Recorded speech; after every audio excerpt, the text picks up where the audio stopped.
This is an article from Salon.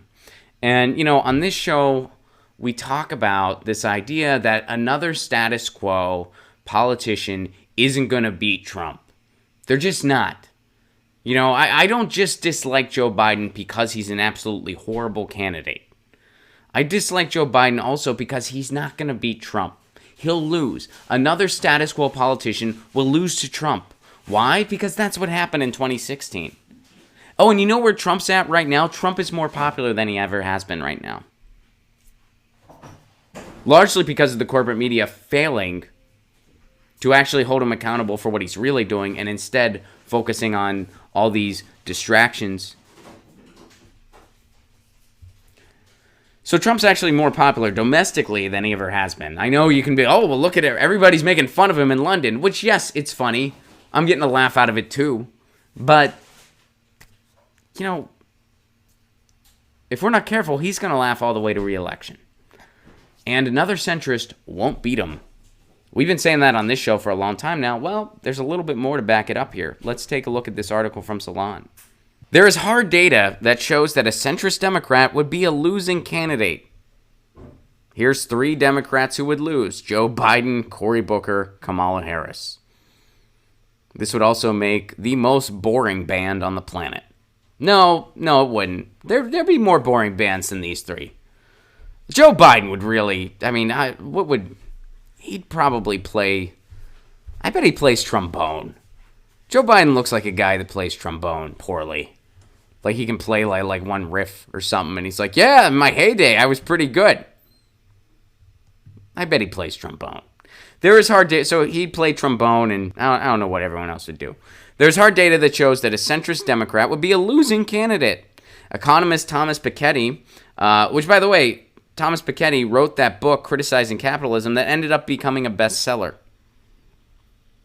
For those of you that remember, and the article referenced this. Anyway, let's get into the article here. The Republican Party has earned a reputation as the anti-science, anti-fact party, understandably perhaps given the GOP's policy of ignoring the evidence for climate change and insisting on the efficacy of supply-side economics despite all research to the contrary. Yet ironically, it is now the Democratic Party that is ignoring mounds of social science data that suggests that promoting centrist candidates is a bad losing strategy. The mounds of data to which I refer to comes from Thomas Piketty, the French political economist who made waves with his 2013 book, Capitalism in the 21st Century. This paper, entitled Braham Left versus Merchant Right, Rising Inequality and the Changing Structure of Political Conflict, analyzes around 70 years of post-election surveys from 3 countries, Britain, the United States, and France, to comprehend how Western politics have changed in that span. I said spanned. All right. Sorry. First, the sheer amount of data analyzed in Piketty's paper is stunning. He and his researchers analyzed voters in those 3 countries by income, education, party, gender, religion, and income disparity. The final 106 pages of this paper consist of graphs and charts. This is a seriously detailed data analysis that took years of work, and any intelligent political party operative should take it very seriously. Guys, the president of show business is calling me right now. But I'm not going to pick it up because I'm busy. President of Show Business will have to wait. It's probably about a Netflix special. They probably want to give me one. And I'm just going to have to wait to pick up that call. Because my getting my news on will not wait. It will not wait. All right. So, let's see. Where are we at here?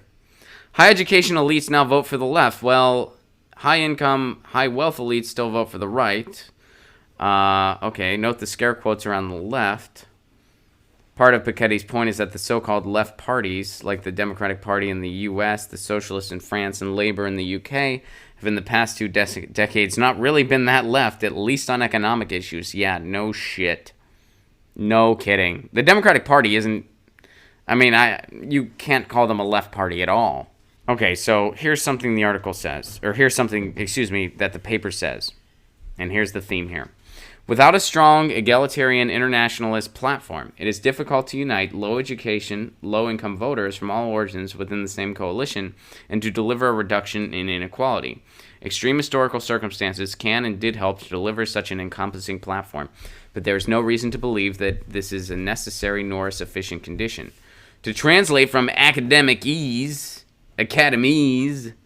an egalitarian internationalist platform means the kind of political platform that articulates a shared global struggle among all the poor and working class people around the world. In other words, a class-conscious platform that recognizes that rich people are not on the same side as the rest of us and have different interests and are eager to exploit us. An egalitarian means the opposite of nationalistic or xenophobic. Unite in a common class struggle, you might say, towards a mutual goal of universal civil rights. I'll break it down a little further. Beat Trump with something. Trump is xenophobic. Trump is nationalistic. You can't just say, I'm not xenophobic. I'm not nationalistic. That should go without saying. You should take it a step further in being, I'm recognize the poor struggle around the world and how we can play a role domestically in fixing it here in the United States. Which in turn will help around the world. Beat Trump with something, an actual platform that unites the working class. That's really what that is saying. And we live in an outsider time. In the circles who support Donald Trump, he is considered an outsider. A lot of people supported him in 2016 because they thought he was some outsider. He's not. He's just another member of the 1%. He was just on the different side of the fence. Instead of one of the politicians being bought, he was one of the people doing the buying. That's what he used to be. Now he's just on the other side of that fence, but he's still the same guy. He's not an outsider at all, but as far as branding is concerned, he is. So another status quo politician ain't gonna beat him. They're just not. It's an outsider time. You gotta fight an outsider with another outsider. Fight a fake populist message with a real populist message, with a genuine one that speaks to the economic struggles of the working class, that speaks to the failures of the systems around the world that have caused this problem. Because neoliberalism, capitalism, has caused problems like this all around the world. The United States is not alone. So somebody with a message to actually combat that could beat Trump. Somebody was just more of the same, saying our system's fine and Trump just talks mean and I'm not going to talk mean. They're going to go up against Trump and they're going to lose. And there's data that supports this. Best-selling writers, renowned academics support this and are echoing it. So there you go. Get your news on with Ron. Don't you want to know what's going on? We're getting our news on today. Get your news on with Ron. Don't you want to know what's going on? We're getting our news on today. Yeah, yeah, yeah. You can tweet me an article at Ron Placone. We'll go through it together and make it our own. Get your